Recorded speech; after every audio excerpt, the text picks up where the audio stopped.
Well, a lack of policing is in the spotlight again as police try to figure out who's behind what appears to be mob justice. 4 men were killed in Zandspruit today. 5 others have been critically injured and are receiving care in hospital. Masego Rahlaga is following the story for us. She joins us now live. So, Masego, some community members saying if the police actually did what they were supposed to do, we wouldn't be seeing this. And this is not the first time we hear of such things from communities, Shahan, who say that they decided to take the law into their own hands after, for instance, one of the community members that I spoke to and others that I spoke to off camera describing that, their houses are broken into, or they let police know of drug dealers in the area that the police would arrest, but then they allege that the next day that alleged drug dealer would be out in the streets. And it's also something that is complained about in areas such as Zandspruit. And my colleague Didiro Selepe is just going to help me show you. Around this area, it's a poor area, as you can see, or one of those areas that is considered to be that way. Shacks, for instance, that you'd find in areas such as this one. And they describe that when they call the police to ask them for help, they'd be told that there is no police van to assist them.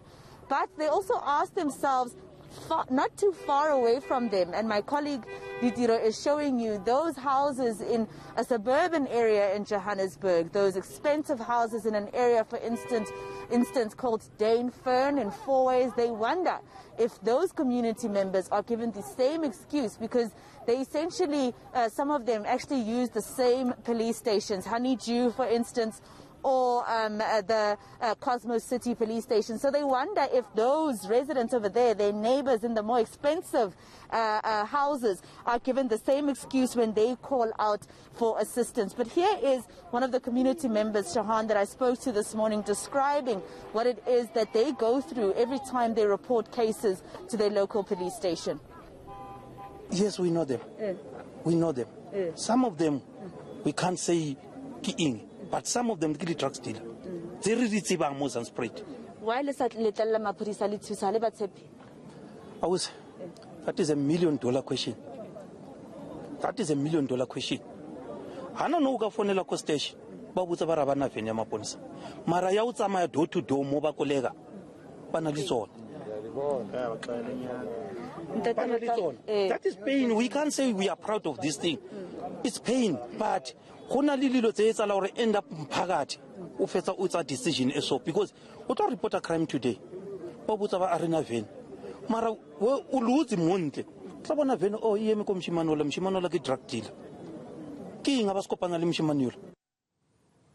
Masego, you also managed to speak to one of the deceased's mother. What's she saying?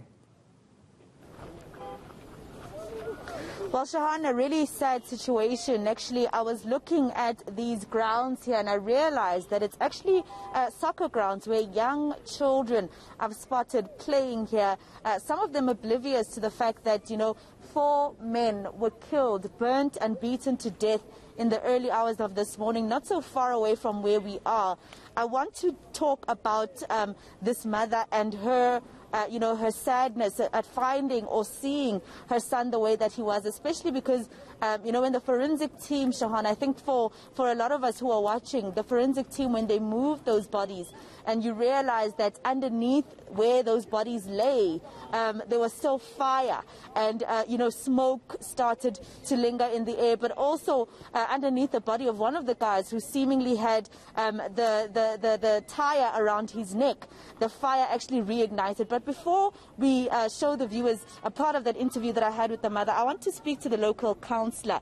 He has agreed to quickly come meet us here. And that what happened here today, very traumatic for these kids that are around us right now. We can't show them, of course, on our screens, but these kids who are playing at this same ground where 4 people were murdered here this morning. What is happening in your community? Why are people so upset with the police and don't trust them to actually act?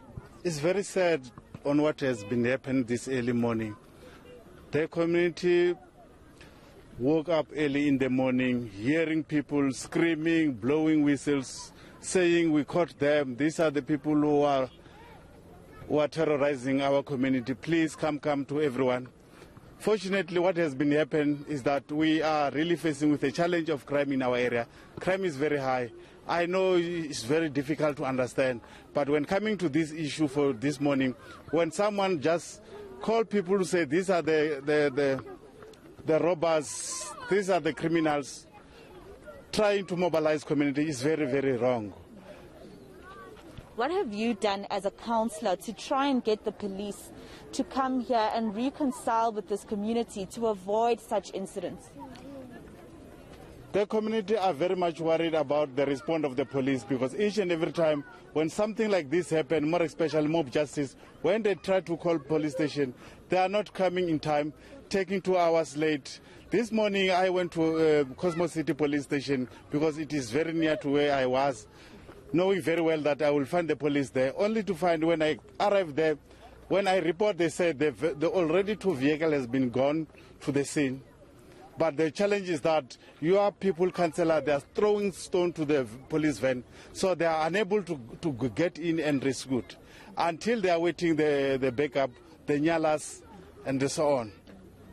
So even as a councillor, are you able to get the police to start acting in this community? I mean, some people are telling us that such an incident happened in 2018. They're describing another one in 2016.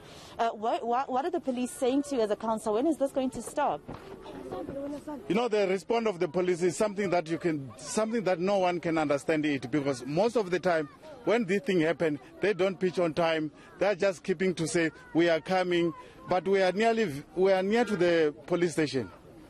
Since 2018 until today, this community has been terrorized by criminals.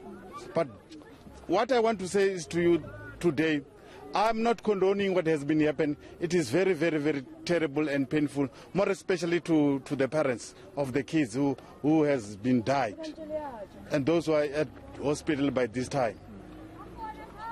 Thank you very much, Councillor, for your time. Well, Shahan, you know, as you can tell from the councillor himself, it seems he says he physically goes to the police station to, for instance, report the crime that happened here this morning, and the police still didn't act, and whenever they do, they would complain to him that people are pelting them with stones. But let's go to the mother of that 21-year-old boy who was one of the 4 who died yesterday or this morning, in the early hours of this morning. He's the one, Shahan, that I think his image sticks in my mind, because he was separate from the other 3.